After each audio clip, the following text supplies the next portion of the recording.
Chargers. Touchdown, UCLA. With USC great and NFL stud, Frosty Rucker. The Trojans back in front. And LAFB founder Ryan Dyrud on the Believe Podcast Network and LAFBnetwork.com. This is your destination for Los Angeles football.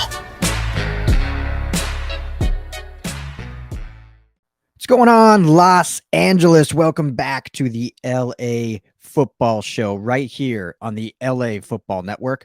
We're always on the Believe Podcast Network as well, on YouTube, LAFB Network. Wherever you listen to podcasts, we are available, but make sure to head to LAFBnetwork.com and you can subscribe there. All the shows, videos, podcasts, articles, everything is right there, LAFBnetwork.com. Happy Wednesday. Happy to be joining you. I usually hit Monday, Wednesday, Friday for the show. Took Monday. I wouldn't say I took it off recording. I was still working super busy. We've been playing catch up since the Super Bowl. Finally feeling in a good spot. Caught up wise anyway. Super Bowl week was just amazing with our Rams coverage, content, being on Radio Row, interviewing just a ton of people. We finally got all of those interviews up on our YouTube page. So if you go to the LAFB Network YouTube page, you can see all those there. Some really fun conversations we had there with, not all LA football people, some celebrities, some chefs, some artists, social media people, and obviously some football people too. So go check those out. But glad to be back on the airwaves, recording a great show. Thank you all for tuning in. Hope the week has blessed you thus far. If we're still in that Super Bowl hangover, it's a good hangover to be in, right? For those Rams fans out there, for Chargers fans out there listening, now we can really get into the offseason. The season's officially over. So now we can truly kind of project, and hopefully Chargers fans can feel this way next year, the way Rams fans have been feeling all week for the last 2 weeks. We'll see. Would love to see in LA. Obviously, we wanted an all LA Super Bowl in LA, but hey, in Arizona wouldn't be bad either next year. All LA Super Bowl in LA. We'll take the beach to the desert next year. But today's episode, I'm going to look at in-house free agents for both the Rams and Chargers. So I'm not going to look at out of the house, people that I want these teams to go after. We're looking strictly in-house, looking at the dollars, looking at the cap figures, who is feasible to return, who isn't, who should return to allow each team to have money to go after maybe some other big name or some depth pieces. So we'll look at both of those, really get into it. I did a lot of research, so hopefully it's valuable to you where you can kind of see where these two teams sit, heading into the combine next week, heading into free agency. The tag season just started yesterday. Franchise tags are allowed to be put on players now, and that goes through, I believe, March 8th. So we got about a week or so of that. And so we'll kind of update you on where those teams sit and where they could allocate that franchise tag. LA Football Show brought to you by our betting partners. We've been excited to announce that we've partnered with a number of different sports books to give you the best options for all your sports betting needs. For our California listeners out there, I know most of you are right here in LA. BetUS is the perfect place to bet on the NFL draft. If you're in the NBA, hockey, any sport you're interested in, you're going to get a 125% bonus on your first deposit when you use our link. So the link will be in the description below. If you're on YouTube or anywhere you listen to podcasts, just go to the description. You'll see the link. Click the link for BetUS. If you live in a betting state and you're listening, Jersey, Arizona, Colorado, all those betting states, we've got great deals with DraftKings, FanDuel, BetMGM. A bunch of free money out there for your first deposit. So again, in order to get these deals, you have to click on the link located in the description below. All right. And then you just click that. It'll take you right to the home. Make a deposit, sign up, make a deposit. You'll get all that free money. So that helps us out, helps you out, hopefully win some money and help this offseason hopefully go by fast. So I'm going to start with the Rams. And look at their free agency and look at their cap numbers. Then we'll get to the Chargers after that. So currently right now, and all these numbers I'm doing are based from overthecap.com. It's Over the Cap, Spotrac, both those do a really, really good job of giving you cap figures. They're both a little bit different because obviously these are, They're not coming straight from the team. There's a lot of research that goes into compiling different components, how they allocate things, but they're usually pretty on. But I'm going to use over the cap for this. So as of now, the Rams currently sit, according to over the cap, at $21 million over the cap. So they're $21 million in the hole, if you will. Luckily only $689,000 in dead cap. So finally a lot of that dead money from Jared Goff's contract, from Todd Gurley's contract, from Brandon Cook's contract is finally off the books for this year. So they don't just have a bunch of dead money wasted, which is a good spot for them to be in. Now, being 21 million over, I know seems like, well, how are we going to get any guys back? Let alone we're going to have to cut people. But there are ways, and the Rams have proven this, to shift money around. Everyone likes to use this thing that the cap is a myth or it doesn't exist to an extent.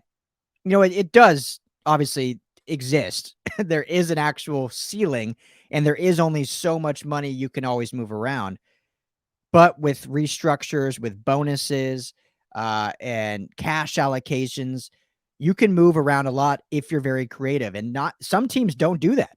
The Chargers specifically, which we'll get to, really don't move contracts around a lot. They the deals that Tom Telesco makes are kind of the deals that stay put. The Rams, obviously, with Les Snead and Tony Pastors, have been known to really move money around year in and year out. Like, their offseason is very busy. Tony Pastors is a genius with what he does with the cap. Doesn't get enough credit nationally. Every Rams fan knows how important he is. Les Snead's the guy, wheeling and dealing, but Tony Pastors has to make the money work. He's the Jennifer Gardner in draft day, right? Like if the GM's making the moves, she's the one that's like, let's actually make sure we can do this. Like if the money actually works. So Tony Pastors does that. So doing some research, Spotrac actually has an article about it. The Rams have the ability to free up $99 million in cap space. Matthew Stafford currently has a cap hit of $23 million. Aaron Donald has a cap hit of $26.75 million. Andrew Whitworth has a cap hit of $17.6 million. So Stafford, I won't get into all the boring details, but simply by extending Stafford, they can move that money all around. And you're going to see a big savings there. Aaron Donald with his deal left, and obviously the whole question of retiring, pretty sure he's going to be fine. And again, these restructures don't take any money away from the players. So it's not like taking a pay cut. It's simply moving money around, wording it differently. But Aaron Donald, they can easily save a bunch of cap too on his. And Andrew Whitworth, if he retires, that's immediately $17 million in savings. If he does want to come back, they can turn that in again to roster reconstruction into a signing bonus. So with all the other players, the linebacking room, all these different things, we can break it down to where the Rams can actually save $99.4 million, which is unbelievable. So that gets them from being 21 over to now having $77 million in cap. Now that's with everything going absolutely perfect. I wouldn't expect that to happen. I don't expect them to all of a sudden have $100 million freed up or $77 million freed up after moving $100 million around. But at least it gives us something to work with now. And so we can kind of play around with it and see what we can do. So sitting there now at $77 million with the Rams. And again, I think it's going to be very different how the Rams operate and how the Chargers operate. The Rams just won the Super Bowl with this team that they have constructed. So I know come free agency, everyone's like, they see these big name guys like, man, can you imagine? And the Rams always do that, right? They always go after these big name guys, but the Rams have already done that. At this point, you want to just keep this team intact. And I know, Von Miller said it, Aaron Donald said it, like with this team, let's run it back. So the Rams, I think, literally can allocate all of their money to just re-signing their in-house guys. I really do not expect them to be aggressive in free agency. Maybe add some depth, and we'll get into it later. Maybe add some depth in the secondary, add some O-line depth potentially if they get something cheap. They do still have 8 draft picks, which is crazy. Everyone's like, wow, just because they don't have first-round picks doesn't mean they don't work the draft. They still have 8 draft picks. So that's, you're going to have to allocate between probably 7 and 10 million, give or take, for those picks. But anyway, I'm rambling. Basically, this is the list of the guys that I think they need to bring back. They have a lot of free agents. But let's start from the top. So Von Miller. Interesting projection for Von because Pro Football Focus projected him to make $17 million a year, which is what he made this year. Spotrac had him projected to make $10.6 million. I think it's going to be somewhere in between that. I think maybe he takes less to stay with the Rams. He's made a lot of money over his last contract was, one of the highest defensive contracts of all time. He's got great endorsement deals. Obviously, he knows what he's worth, but he's also at the point in his career where, hey, let's just chase rings. I've said it before.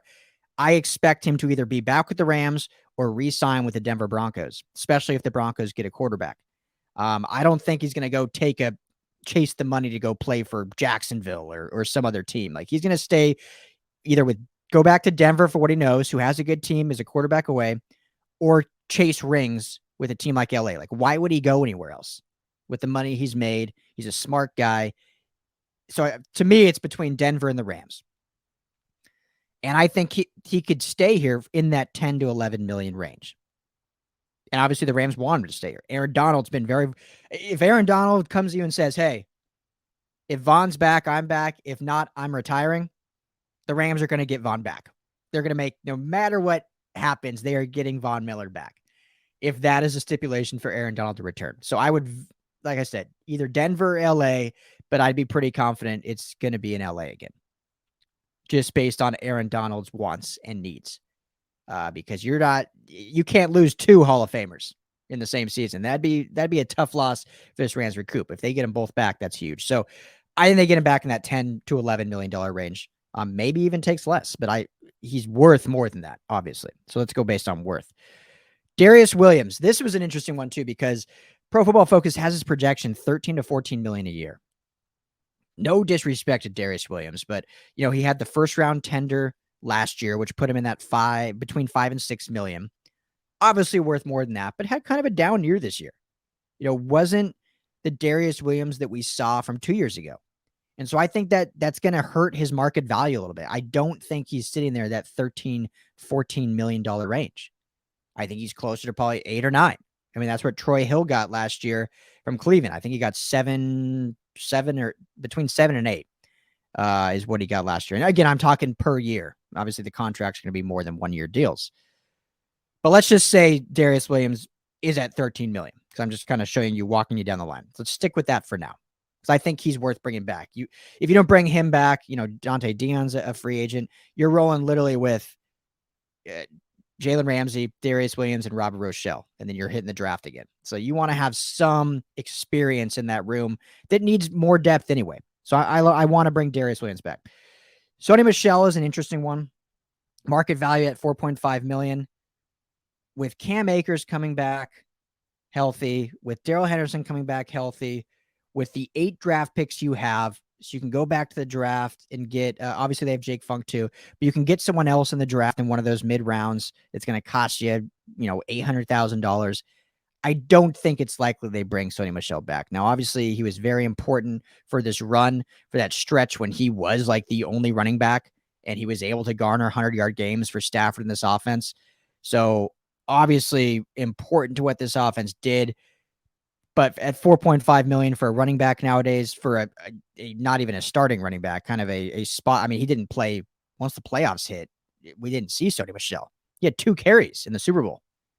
That kind of puts the writing on the wall. But we'll leave him in there for now just to show the money. 4.5 million. Odell Beckham Jr. I think is a home run. I mean, you get obviously Cooper Kupp, you get Robert Woods back healthy, Van Jefferson, and Odell Beckham Jr., all 4 of those guys for a full season. You got the best receiving core in the game. You're giving Matthew Stafford everything you need. No brainer. Right now, he's at 14 million is his projected market value. Offensive line, a lot of free agents on the offensive line. Austin Corbett, 9.25 million per year projection. Joseph Noteboom at 4 million, where again, a lot of this is going to depend on if Andrew Whitworth retires or not. But I think Noteboom, regardless, you need to bring back. He showed how important he was as a swing tackle. He can play when guys have gotten injured. He played great when Andrew Whitworth missed some time. He's been with the Rams since being drafted. He knows the system. I think he's a must bring back.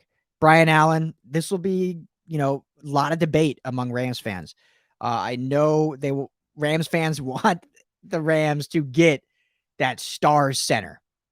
Now, Brian Allen had a kind of up and down season, but overall, I think he had a good year overall. Projection right now is $5.4 million per year. It's worth exploring bringing him back because Coleman Shelton is also a free agent. I didn't have any out there, but I would project it in that $1 to $2 million range he's getting. So, I mean, you got to re-sign somebody. You don't want to go into the draft having 3 offensive linemen, right? That started 2 offensive linemen. If Whitworth retires and you don't re-sign Corbett, you don't re-sign Allen, you're already down to 2 starters. And then Joseph Noboom is your most capable, not only backup, but he can be a starter, absolutely. So they're going to have to allocate a lot of this money to that offensive line that I wouldn't say was the best in the league. I wouldn't say it was the worst in the league. I would say was above average. I would say in that top 12 tier. But there's continuity there. Sometimes you just want that continuity. So I would personally bring back all those guys. Corbett at 9.25, Noboom at 4, Allen at 5, and Shelton at 1. Bring them all back. You can still draft the center of the future if that's what they want to do, but you're not forced to start that center of the future on day 1. So I'm bringing them all back. Matt Gay, bring him back. I think he garners $1 to $1.5 million a year. I think it's worth. He was so good during the regular season. I think they've had kicking issues ever since letting Zerline go. He was consistent, brought some continuity to the position. Bring Matt Gay back. Johnny Munt, I know he was hurt all year. I think he's super important to this blocking scheme. He developed better as a pass catcher this offseason. I thought he looked great in training camp. I was really excited to see him probably put up his best receiving numbers this year, and unfortunately got hurt. Was making under $1 million last year. I think you can get him back for just around $1 million again. I'm bringing Johnny Munt back. We obviously the Rams won, so no harm, no foul, but you were starting Bryson Hopkins in the Super Bowl. We're not starting, but no, basically starting. Bryson Hopkins and Kendall Blanton were your 2 Super Bowl tight ends who were barely making the roster at the beginning of the year. So Johnny Munt's a guy I want to bring back to add that depth.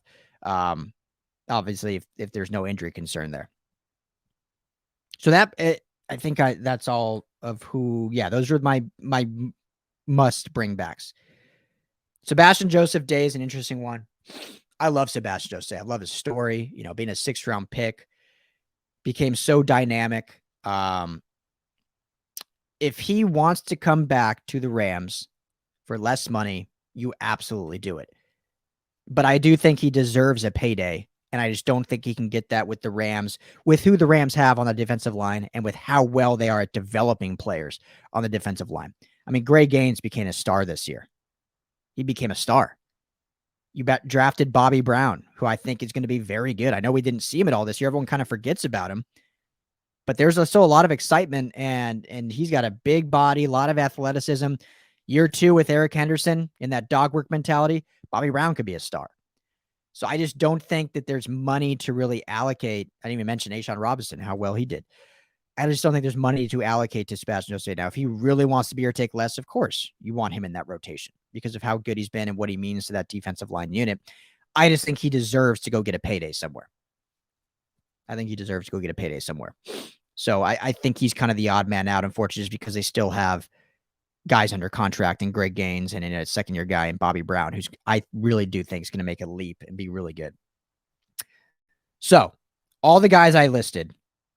So I'm going to okay, all the ones I listed right here: Darius Williams, Sony Michelle, Odell Beckham Jr., Corbett, Noboom, Allen, Shelton, and then Johnny Munt. Did I mention Trayvon Howard? I don't know if I talked about him. I think he's worth bringing back. I think they can get him about $1 million a year. Good depth at linebacker. That with Ernest Jones, becoming the starter. Troy Reader's also a free agent. I don't see them necessarily bringing him back. So you go with Ernest Jones, Trayvon Howard, get someone else in the draft there, and have some continuity there with Trayvon Howard. I thought turned it up at the end of the year, and then Matt Gay. So that puts you at $64,750,000. So when you subtract that from what they cap, that leaves them with about a little over $13 million. Now, Sony Michelle, like I said, I don't see them bringing him back unless it's for the veteran minimum. Not at $4.5 million. Definitely not at $4.5 million. Probably not even at $2 million. So I'll scratch. I think he was important to the backfield. But like I said, with 8 picks, you can draft a guy. Cam Akers and Dale Henderson are going to be healthy. They're your incumbents. I know you traded picks for Sony Michelle, but you're going to get some back. Just the way the trade was kind of bargained and whatnot. So I don't think so. That frees up. So then puts us at 60 million, gives us about 17, just over 17 million to play with, which gives us 7 to 10 for free agency, 7 left over. You want to save a couple million in season for stuff to happen for when you need to trade for guys like Von Miller or Sony Michelle or stuff like that. So yeah, because like I said, I don't think the Rams need to go out after anyone. You run it back with, this is the team that won the Super Bowl. Run it back with this team. Imagine Von Miller in year 2 in this system.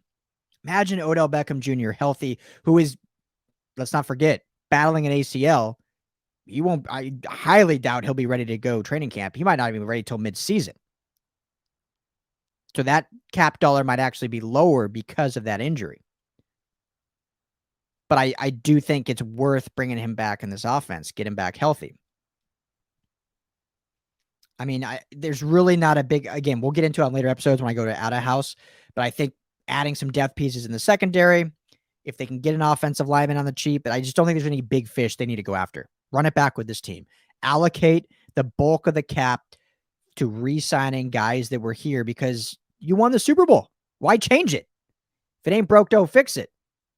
Tampa Bay Bucks literally brought back everybody from last year. Their starting 22 was the same starting 22 on opening day.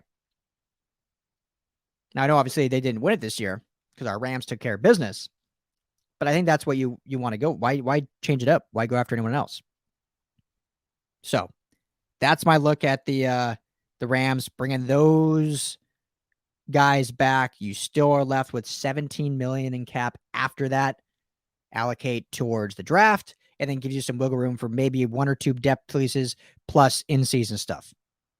So there's my very technical look at the Rams free agency. Let me know what you think. Hit me up on Twitter, Ryan Dyrud, LAFB. You can just chat in the description below or in the comments below, excuse me. Would love to hear your thoughts. If there's someone I missed, I know, guys like, Obo, didn't say it. John Walford, didn't mention him. I just think Bryce Perkins can be your backup. I don't think you need to bring John Walford back. Like I said, Troy Reader, I think they let go. What do they do with Brandon Powell or Buddy Howell? Those guys that, some special teams guys, maybe they're able to allocate some of that extra $7 million to bring them back because I think the return game finally started looking good there towards the end of the season. We saw that pop that came out.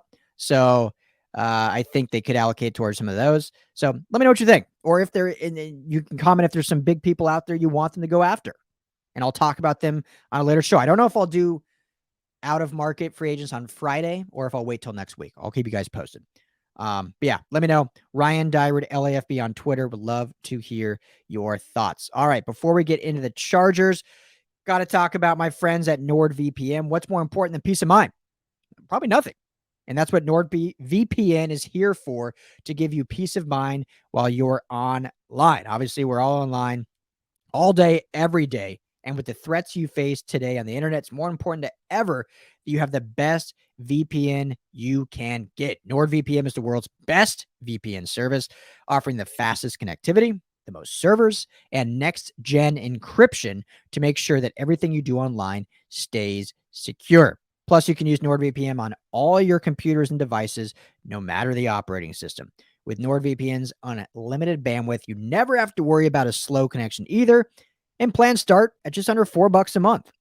So grab your exclusive NordVPN deal by going to Nord, that's N as in Nancy, O-R-D as in dog, VPN.com/Believe, B-L-E-A-V, or use the promo code Believe, BLEAV, to get up to 70% off your NordVPN plan, plus one additional month free. I mean, this is a no-brainer. It's also risk-free with a 30-day money back guarantee, if I can say that correctly. So once again, that's nordvpn.com/believe, or use the promo code believe, BLEAV, 70% off, additional month free, no risk to try it. NordVPN. Check them out. All right, Chargers fans. Let's get to the Chargers free agency, shall we? Cruising along here. Now, the Chargers, obviously, I think are going to approach free agency very differently. A 9-8 team, just missed the playoffs. Some glaring holes on defense. I think the offense, you don't want to touch too much of that. Don't want to mess. Like, you want to keep guys in-house. Don't want to mess with it too much because the offense was top 5, basically every category. You don't want to keep changing things for Justin Herbert. I know, obviously, the system's not changing. Joe Lombardi's still there. But, with receiving, so much of it is timing. So much of it is feel, is, building that familiarity. So I think the offense, you don't want to touch too much. We'll get into it all. But the defense, there can be a lot of, the Chargers are going to go after people in free agency. Where I think the Rams just re-sign everyone in house you can, add 1 or 2 depth guys. That's it. Chargers, we're going to talk about some key pieces here in-house, and then we're allocating a lot of money to go get some big-name guys. So, Chargers free agency, as it sits right now, about $56,298,356. Good job, Tom Telesco. Always saving money every year. Always have a lot of cap space to play with. Now, he needs to do the right thing and know what to do with it. I thought last year, Chargers had a good free agency overall. Corey Linsley, fantastic. Pro Bowler. One of the best centers in the game. Worked out great. Ode Ibushi. Though he got hurt, but that was a great signing still. Matt Filer. Great signing. I thought they did some really good things last free agency. Let's write them out. I know there's a lot of hate for Tom Telesco. What is he, going into year 10, I believe? Hasn't done a whole lot of good things in free agency. I get it. But last year was a good stepping stone. And now with Brandon Staley and the staff in year 2 in free agency, they can really keep building together. Because remember, Brandon Staley got there last year in what? Mid-January, late January? And then you have the playoffs. You have the Super Bowl ends in February. He had a month as a first-time head coach to go into free agency. So I know there was a lot of criticism about, how he has a say in personnel decisions, obviously, like most head coaches do. And it was like, well, it was his team, like his depth, his defense. Well, now he has a full, true scope second-year head coach going to free agency. So I expect some really good things to keep riding that wave that they created last offseason to go into this offseason. So $56 million. The big name to look for in cuts, and I hate bringing up cuts just because, I feel, these are human beings. You never want to talk about guys getting cut, but Brian Bulaga, unfortunately, just has not been healthy. Just has not been able to play. It's hard to keep a guy on the, under contract when he's not even on the field. Didn't play at all last year, played very minimal the year before. He could even just retire. I don't know how the back is, how it's holding up, or if he wants to give it a go still.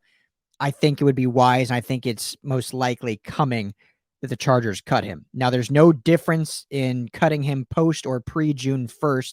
So if they cut him, 3.3-ish million in dead money, which I know Tom Telesco hates dead money. They're like lowest in the league right now with $300,000 in dead money. So that number would go up, but you still save $10.7 million in cap. So then your $56 million goes up to $67 million in cap, just with that one move, just cutting Brian Bulaga. I mean, I think that's worth it, that extra $10 million, right? Because that gets you one of these key players back. You can take that 10 and sign back one, if not 2 of these key guys. So let's go through the wants, and then I'll give you my must-haves. Okay. So let's start at the top. Mike Williams, obviously. We just put up a great article on LAFBnetwork.com by Stephen Haglin. Guys, check it out, about why not re-signing or tagging Mike Williams would be a bad move for the Chargers. Just put it up last night, so go check that out. Stephen breaks it all down, gives some great examples, where he ranks within actual wide receivers, like why it's worth the money to spend. So market worth for Mike Williams, about $17 million a year. The tag, if they tag him during this tag period till March 8th is a little over 19 million. So I know there's a lot of people thinking, you know what, let's do the tag. We'll pay a little bit more this year, 19 mil guaranteed, but it gives us another year to assess if this year was kind of fluky or if that's truly what he is in this offense. And if it is, great. Then we can give him that, 5-year, 4-year deal between 17 and 19 million a year. Because the last thing you want to do is sign him to a 5-year deal, 17, 18 million.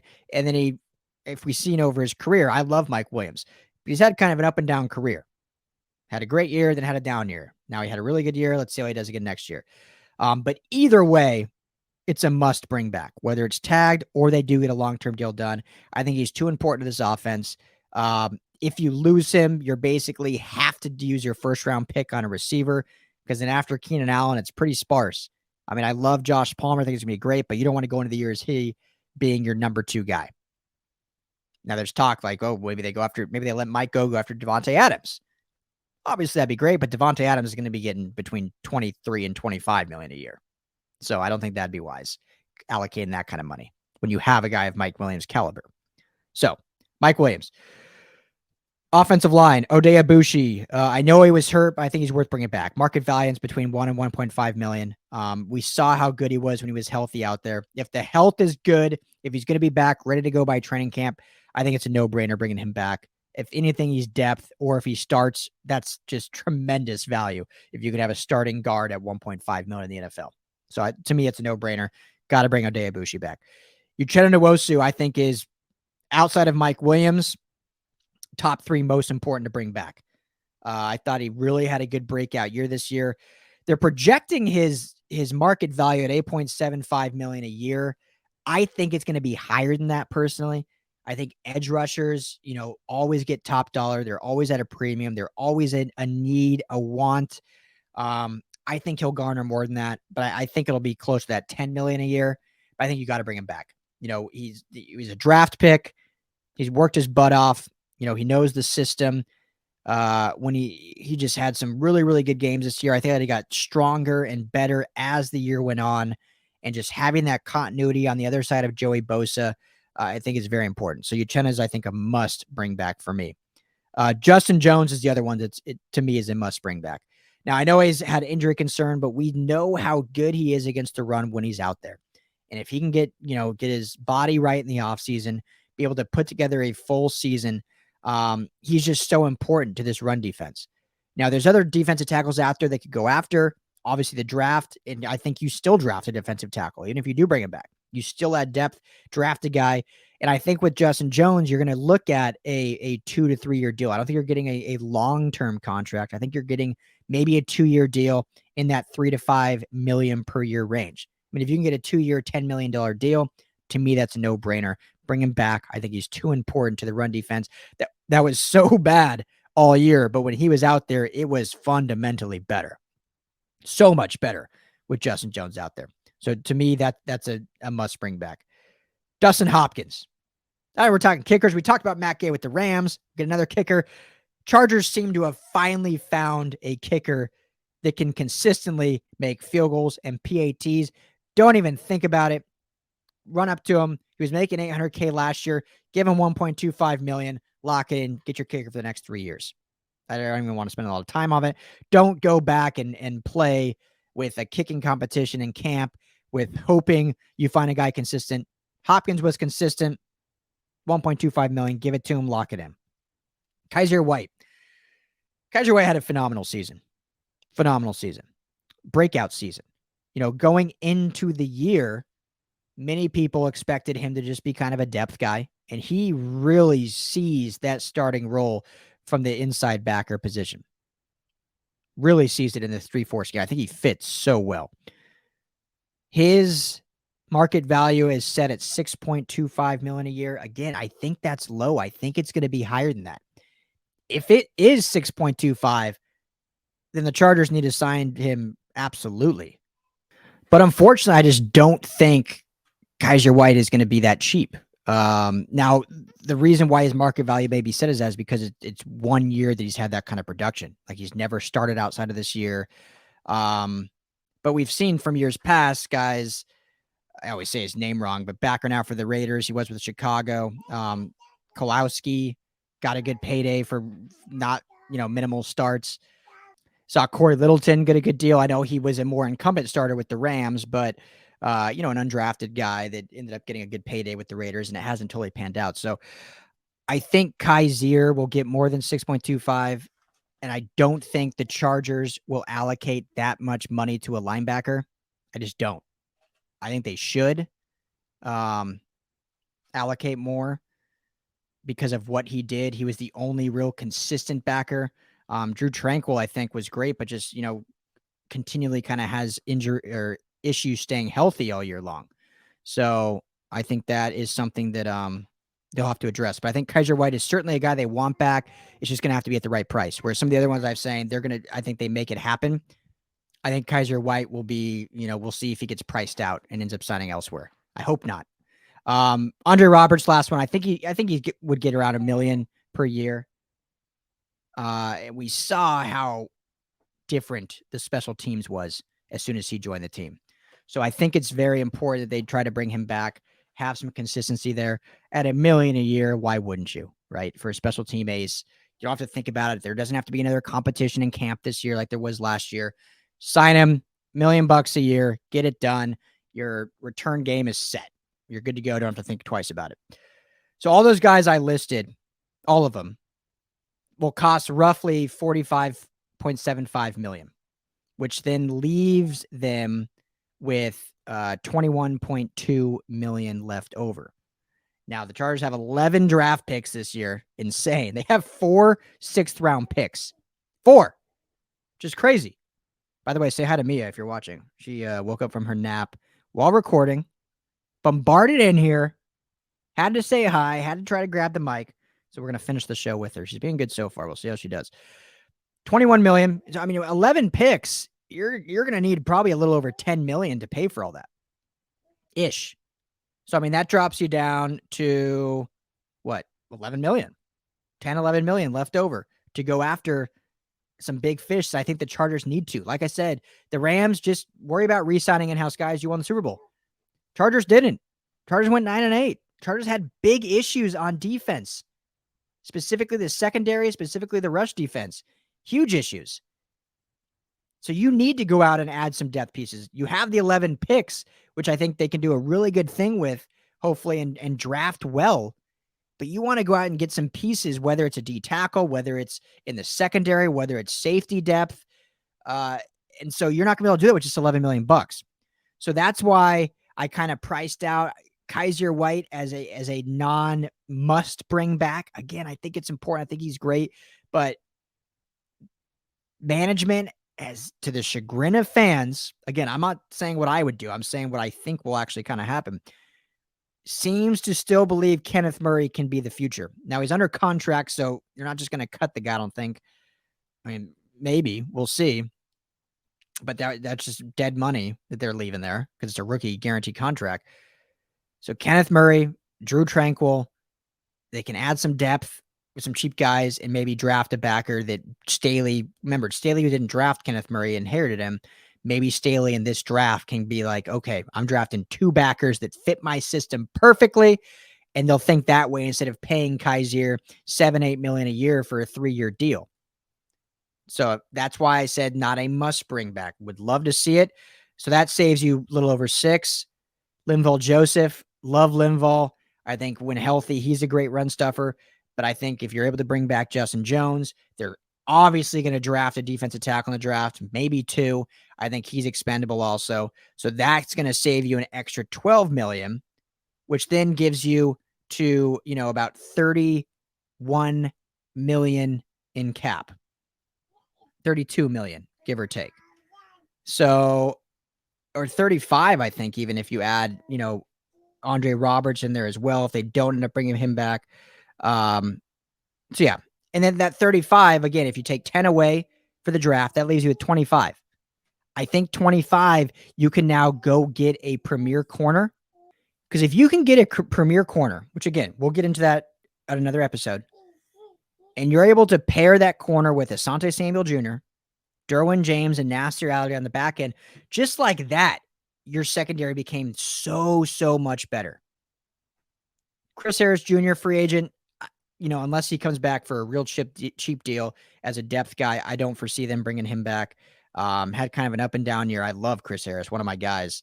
But I just think for the price, unless he's, again, coming back for real cheap, it's not going to be that. So if you can go get a premier corner, because I think they'll use, let's just say like this. Let's say you re-sign or tag Mike Williams. So you're set there. I think then they would use that first round pick for a defensive tackle. So then you use that free agency. Obviously, free agency comes first, but thinking that way, free agency, you go get a premier corner, 14, 15 million of that 25. It's like I said, 10, you got to go to the draft. So of that 35, you got about 25 left to play with. Go get a premier corner. Then you're still left with, 10 to 12 after that. You can add another D-line depth. You can add some O-line depth. You can go get a vet receiver, maybe a speed guy that's out there. But you have now Asante Samuel Jr., premier corner, Derwin James, Nasir Adderley. Just like that, your secondary becomes dynamic. You add a D tackle in the draft. I mean, these are how you roster build to set yourself up for success based on what went wrong last year. So that's what I would do. So my must bring backs: Mike Williams, Odell Beckham, Uchenna Nwosu, Dustin Hopkins, Justin Jones. Those 5 guys are my must bring back that costs you about, $31 million, which then gives you $31 million left over to play with in free agency and the draft after that. So allocate $31 million to your current in-house free agents, take the other 35 and go play with it and see what you can do. That's what I would do for the Chargers. And that seems like that'd be a good move for Tom Telesco and Brandon Staley, where they can really kind of build this roster. Because again, Brandon Staley inherited a lot of these guys. So I want to see what he wants to build this roster to look like, because it could look very different. I mean, they could not re-sign any of these guys. Don't think that's likely. I know Tom Telesco has been in the past not re-signed a lot of his in-house guy and let them walk. I think that changes this year. And we saw that last year, with Mike Davis getting a big deal. And I didn't even mention that. Mike Davis was kind of up and down this year, hurt. But if you have Mike Davis, Asante Samuel Jr., and a premier corner, that's a great secondary. Obviously, you need to pray for some health, but you have a solid secondary now. So that's what I'm doing. $31 million to my in-house guys, $35 million to go out and sign a premier corner. I'm using the draft to get my defensive line how I want it, and my linebackers how I want it. 11 draft picks. I'm using those 11 picks to get my linebacking core and my defensive line core the way I want it. And even with that $35 million getting a premier corner, you're still going to have some left over to go get some depth on the defensive line as well. And obviously they want to add some depth at the receiver room. We'll get into that more and more, but this is what I would do in-house wise. Chargers fans, let me know what you think. Again, hit me up on Twitter, Ryan Dyrud, LAFB. Just comment below. Would love to hear your thoughts. Who I left out. If you love that list, those 5 guys are no-brainers to you. If there's someone you would, long list of free agents. I mean, I didn't mention tight ends, Jared Cook and Donald Parham, both free agents. I know there's been a lot of talk among Chargers fans about going out and getting a Mike Gesicki, who's going to cost too much. I don't like that move. Getting a David Njoku. I like that if the price is right. So, again, we'll talk more about that. And if they can bring back Jared Cook, Donald Parham for cheap, not against it whatsoever. I just want to give you my 5 must bring backs: Mike Williams, Odell Beckham, Uchenna Nwosu, Justin Jones, Dustin Hopkins. Linval Joseph, Kaiser White, if you can afford him. Throw in Andre Roberts, who I think they can get for cheap. And I think you got a good list of in-house guys back that still leaves you money to go out and build the roster how you want. So let me know what you think. Ryan Dyrud, LAFB. Last sponsor I got to mention before we wrap this thing up: Athletic Greens. Tons of people nowadays are taking multivitamins, but it's important to choose one that is top quality. With one delicious scoop of Athletic Greens, you're absorbing 75 high-quality vitamins, minerals, superfoods, probiotics, and adaptogens, if I said that right, to start your day. Their special blend of ingredients supports gut health, nervous system, immune system, energy, recovery, focus, and aging. It's also lifestyle friendly and fits a wide range of diets. It's only 1 gram of sugar and no chemicals or artificial anything. Reclaim your health and arm your immune system with convenient daily nutrition. It's just 1 scoop in a cup of water every day. That's it. You're drinking water anyway, 1 scoop. Make it easy. Athletic Greens is going to give you a free 1-year supply of immune supporting and vitamin D and 5 free travel packs with your first purchase. All you have to do is visit athleticgreens.com/believe. That's BLEAV. Again, that's athleticgreens.com/believe. These statements have not been evaluated by the Food and Drug Administration. These products are not intended to diagnose, treat, cure, or prevent any disease. Athletic Greens, take ownership of your health. All right, that's going to do it for the LA Football Show today on a Wednesday, 5 o'clock. Thank you all for tuning in. Hopefully Mia wasn't too much of a distraction as she came in and distracted me. Want to say bye to the great people of Los Angeles, Mia? Want to say bye? Now you're quiet. Classic. Those listening on podcast, if you want to see little Mia, head to YouTube. Make sure to hit that like and subscribe button. Oh, there you go. Are you waving bye? Bye-bye. Hit that like and subscribe button. It helps us out. Got a lot of great shows on the LA Football Network for those that haven't been paying attention. Got my show, the LA Football Show, covers all teams. But if you want to just be specific to your team, Chargers Unleashed is our Charger show. Rams Brothers is our Rams show. The Bruin Bible is our Bruin show. Salute to Troy is our Trojan show. We have a fantasy football show. We have an LA culture show. We are adding a new show. I'm going to tease this with a former UCLA All-Pro football player is joining the network. We've got a few other things in the work. For those that didn't see on Twitter, we are going to be working with Sua Cravens, formerly of USC. He's doing a 7-on-7 tournament. We're streaming it. We are the sole provider, the LA Football Network, that is, of streaming content for this 7-on-7 tournament with 11 plus former players as coaches. It's going to be an awesome event, and I'm super pumped that we get to be a part of it and be the sole content provider. So we're doing a lot of awesome stuff at the LA Football Network. I'm really proud of the team we have, proud of the work we're putting in, and excited to see the future. So make sure to give us a follow on Twitter, LAFB Network, Facebook, Instagram, like I said, YouTube, LAFB Network, or just subscribe to anywhere you listen to podcasts, as we are everywhere you listen. I'm Ryan Dyrud. Enjoy your Wednesday. We'll be back 5 o'clock on Friday. See you then.